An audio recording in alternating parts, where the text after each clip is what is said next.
आज की वीडियो में हम देखेंगे how to read spectrum for modern history और स्पेक्ट्रम को कैसे पढ़ना चाहिए मॉडर्न हिस्ट्री के लिए। तो इसमें ये जो बुक है ये काफ़ी इम्पॉर्टेंट है और इससे आपका प्रीलिम्स और मेंस दोनों का कवर हो जाता है। तो इसके अलावा और ज़्यादा कुछ पढ़ने की ज़रूरत नहीं है। अगर आपको एक स्टोरी अगर समझ नहीं आ रही है क्योंकि इसमें फ़्लो में नहीं है, इतना एज अ स्टोरी फॉर्म में नहीं है, तो अगर आपको समझ नहीं आता तो इसके लिए आप एक बार एनसीईआरटीज़ पढ़ सकते हो। जो ओल्ड एनसीईआरटी है मॉडर्न इंडिया की वो आप पढ़ सकते हो, वो काफ़ी अच्छी है, उसमें स्टोरी वाइज फॉर्म में है तो आपको समझ आ जाएगा। और उसके बाद आप ये स्पेक्ट्रम कर सकते हो। तो यहाँ पे आपको ये कुछ नोट्स दिख रहे होंगे। ये जो नोट्स है मैंने इसके लिए हिस्ट्री के लिए कुछ अलग से बनाया नहीं था नोट्स। मैं इसी में ही मुझे कुछ एक्स्ट्रा पॉइंट मिलता था तो मैं ऐड कर देती थी। और I think it is the best way to study spectrum, क्योंकि स्पेक्ट्रम ऑलरेडी इतनी कॉम्प्रिहेंसिव है और आप अलग से फिर इसके नोट्स बनाने लग जाएंगे तो कुछ फ़ायदा नहीं है। ये ऑलरेडी नोट्स फॉर्म में ही है। तो चलिए आज की वीडियो में हम देखेंगे कि कौन कौन से इंपॉर्टेंट चैप्टर्स हैं for prelims and for mains, इसको कैसे पढ़ना है, what is the best way to study spectrum. तो ये जो फर्स्ट चैप्टर 1 और चैप्टर 2 है, sources for the history of modern India and major approaches to the study of modern India, ये दोनों इन दोनों में इतना कुछ खास नहीं है। यहाँ पे सोर्सेज बताए हैं कि कहाँ कहाँ से हमें मिलता है, हिस्ट्री के बारे में पता चलता है, वो बताया गया। और इसमें बताया कौन कौन सी अप्रोचेज है, नेशनलिस्ट, मार्क्सिस्ट, सबल्टन, कम्युनिस्ट। तो ये कुछ प्रीलिम्स पॉइंट ऑफ व्यू से इम्पॉर्टेंट नहीं है बिल्कुल भी। और अभी मैं पहले आपको प्रीलिम्स के हिसाब से बताती हूँ कि कौन से चैप्टर्स इंपॉर्टेंट है, कहाँ पे आपको ज़्यादा फोकस करना और कहाँ आप थोड़ा सा ऐसे ही ऊपर ऊपर से पढ़ सकते हैं।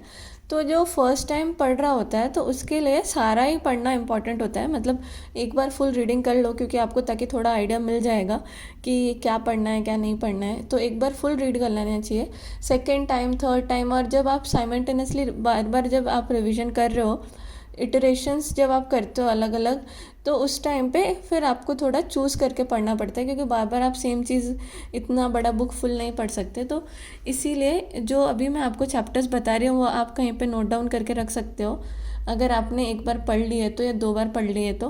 क्योंकि ये जो मैं आपको बता रही हूँ ये मैंने प्रीलिम्स का एनालिसिस करके मैं आपको प्रीलिम्स के लिए क्या इंपॉर्टेंट है वो बता रही हूँ, और फिर मेंस के लिए भी अलग से बताऊँगी। तो चलिए देखते हैं प्रीलिम्स के लिए। तो यहाँ पे चैप्टर 3 है, ये क्या है, advent of Europeans in India. तो ये इम्पॉर्टेंट है बट ऐसा स्पेसिफिक बहुत ही कम क्वेश्चंस आते हैं इसमें से, इस चैप्टर में से प्रीलिम्स में। क्योंकि मोस्टली यूपीएससी पूछ लेगा कि फैक्ट्री कहाँ थी, कौन पहले आया कौन बाद में आया, तो वो पता होना चाहिए थोड़ा बहुत। Who were the first Europeans to come to India, who were the last to go from India, ऐसा ऐसा करके, और किसकी फैक्ट्री किधर थी, वैसा थोड़ा एक टाइमलाइन पता होना चाहिए इस चैप्टर में से। फिर नेक्स्ट चैप्टर है chapter 4, India on the eve of British conquest. तो इसमें इतना कुछ खास है नहीं, इसमें बस ये है कि वाई दी मुगल्स डिक्लाइंड, उनका रीज़न क्या था डिक्लिनेशन का। और यहाँ पे ये सब जागीरदारी क्राइसिस और फिर राइज ऑफ न्यू किंगडम्स के किसने स्टार्ट किया, फाउंडर्स कौन थे। तो वो जो थोड़ा फैक्चुअल चीज़ें हैं वो बस यहाँ से पढ़नी है, कि जैसे कि हैदराबाद का कौन था फाउंडर, इलाहाबाद का हैदराबाद का कौन था, फिर अवध का कौन था, वैसे करके। नाउ तो अब यहाँ पे ये दिया हुआ है, why many empire shaking battles at Panipat. ये क्वेश्चन मेंस में आया था। तो अभी हम प्रीलिम्स का देखते हैं पहले, फिर मेंस का मैं बता दूंगी। तो प्रीलिम्स के लिए आपको बस एक बार इसको पढ़ना है, समझना है, और इतना स्ट्रेस नहीं लेना कि याद नहीं हो रहा, क्योंकि सारी चीज़ें याद नहीं करनी, इसमें से इतना इम्पोर्टेंट नहीं है। फिर उसके बाद नेक्स्ट क्या है, expansion and consolidation of British power in India. तो यहाँ पे काफ़ी सारी बैटल्स है, battle of Plassey, Buxar, treaty of Allahabad, ये सब। तो इसका एक आपको ऊपर से मोटा मोटा टाइमलाइन पता होना चाहिए, एग्जैक्ट नहीं भी पता है तो चल जाएगा। और ये सारे जो वॉर्स है इतने सारे, फर्स्ट एंग्लो मैसूर, तो यूपीएससी कभी वॉर्स के बारे में पूछता नहीं। इन दी रिसेंट ईयर्स यूपीएससी ने कभी ऐसा स्पेसिफिक वॉर के बारे में नहीं पूछा कि ये कब हुआ था, वो कब हुआ था, वैसे करके बहुत ज़्यादा फैक्चुअल नहीं पूछता है।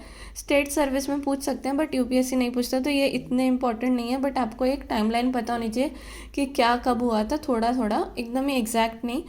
तो ये तो वही है। उसके बाद फिर यहाँ पे एक चीज़ है कि एडमिनिस्ट्रेटिव पॉलिसीज़।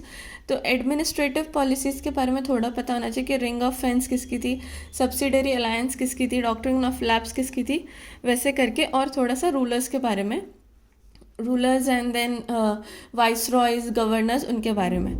तो ये इस चैप्टर में है, चैप्टर 5 में। चैप्टर 6 में क्या है, rising resentment against company rule.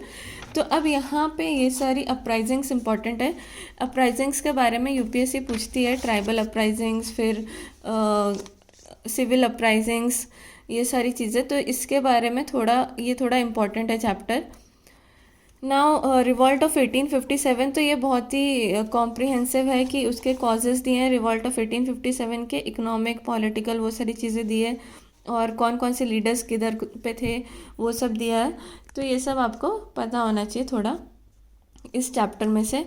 Now सबसे ज़्यादा इम्पॉर्टेंट चैप्टर ये वाला है, chapter 8, socio religious reform movements, and ये वाला चैप्टर 9। इससे क्वेश्चन आते ही आते हैं हर बार, किसी ना किसी तरीके से यूपीएससी पूछता ही है, तो ये आपको बहुत अच्छे से करना है। देन यहाँ पे काफ़ी सारे मूवमेंट्स के बारे में दिया है, यंग बंगाल मूवमेंट, ईश्वर चंद्र विद्यासागर, इन सत्यशोधक समाज, ज्योतिबाई फूले, ये सारी चीज़ें आपको पता होनी चाहिए एकदम अच्छे से। ये चैप्टर बहुत अच्छे से करना है, सोशल रिलीजियस रिफॉर्म मूवमेंट वाला चैप्टर 9। नाउ चैप्टर 10 जो है, beginning of modern nationalism in India. तो यहाँ पे अब ये इतना कुछ है नहीं, ये बस स्टोरी के जैसे इसमें एक्सप्लेन किया हुआ है कि कैसे क्या क्या हो रहा था। बट ये यहाँ पे इम्पॉर्टेंट है, जो political association before Indian national Congress थी, ये सारी ये इम्पॉर्टेंट है इसमें, इस चैप्टर में से। Next, Indian national Congress foundation and the moderate face.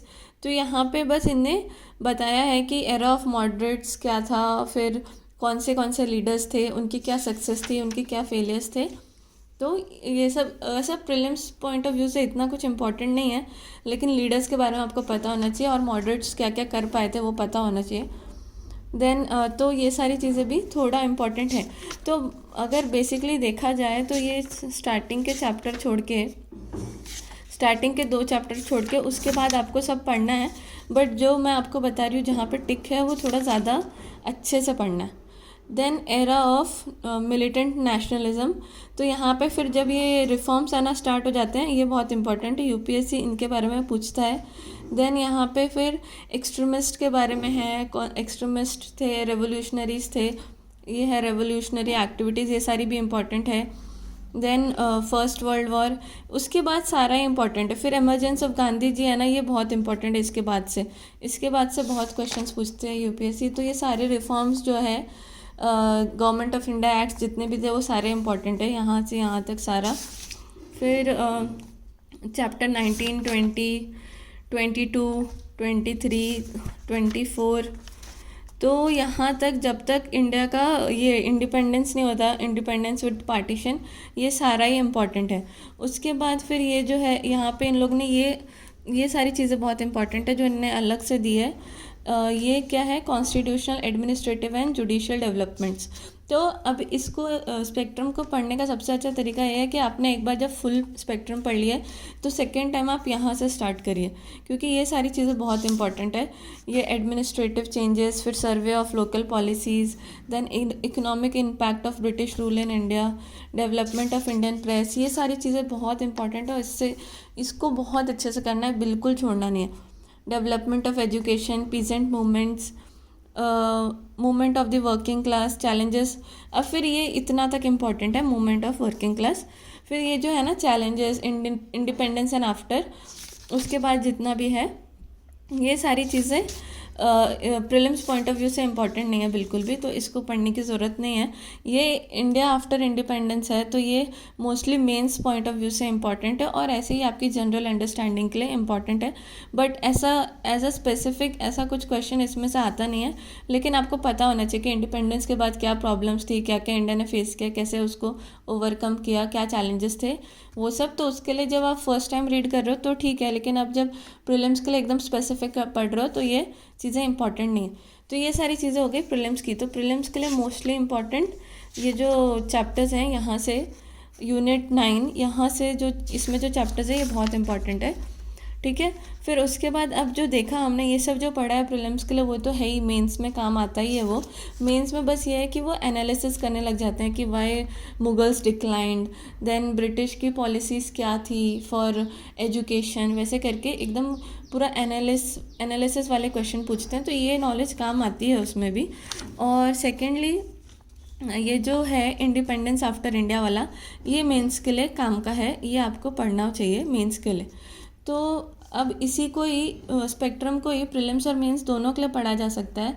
बस मेंस के टाइम पे आपको फैक्ट्स कम देखने हैं और ये एनालिसिस ज़्यादा देखना है पॉलिसीज़ का, क्या अच्छी पॉलिसीज़ थी, क्या बुरी पॉलिसीज़ थी, इंडिया पे क्या अफेक्ट होता था, वुमेंस पे क्या अफेक्ट था, ट्राइबल्स पे क्या अफेक्ट था, ऐसा करके फार्मर्स पे क्या अफेक्ट था, वैसे आपको देखना होता है। तो नेक्स्ट अब मैं आपको दिखाती हूँ कि मैं कैसे नोट्स बनाती थी। तो यहाँ पे देखो, ये जो है सोशल रिलीजियस रिफॉर्म मूवमेंट्स का, ये बहुत इंपॉर्टेंट चैप्टर है। तो मैं जब मॉक टेस्ट देती थी तो उसमें से कुछ भी मुझे और इन्फॉर्मेशन मिलती थी, जैसे भारत धर्म महामंडल के ऊपर कुछ अलग कुछ न्यू इन्फॉर्मेशन मिली, तो मैं ऐसे करके ऐड कर देती थी इसी में ही, और अलग से नहीं लिखती थी। देन क्योंकि ये जो चैप्टर है बहुत इंपॉर्टेंट है, तो इसमें से कुछ भी आपको एक्स्ट्रा मिल रहा है तो उसको पढ़ लो, उसको अच्छे से कर लो। और यही चीज़ें होती है, आपको अगर इंपॉर्टेंस पता है चैप्टर की तो आप उस हिसाब से मॉक टेस्ट भी एनालाइज अच्छे से कर पाते हो, और मॉक टेस्ट में भी क्या इंपॉर्टेंट है वो आइडेंटिफाई कर पाते हो। तो ऐसे ये देखो, ये सारी मैं ऐसे ऐड कर देती थी, एंड देन अलग से कुछ मिल जाता था कहीं पे, ये सारा मोस्टली जो मॉक टेस्ट से मिला हुआ इन्फॉर्मेशन है वो सभी मैं इसी में लिख देती थी, ऐसे पेजेस अटैच करके डाल देती थी। तो ये सब वही है। एंड देन मैंने एक टाइमलाइन भी बनाई थी जो फुल इसको सारे जो भी इवेंट्स हैं, इंपॉर्टेंट इवेंट्स, उसको कवर करती थी।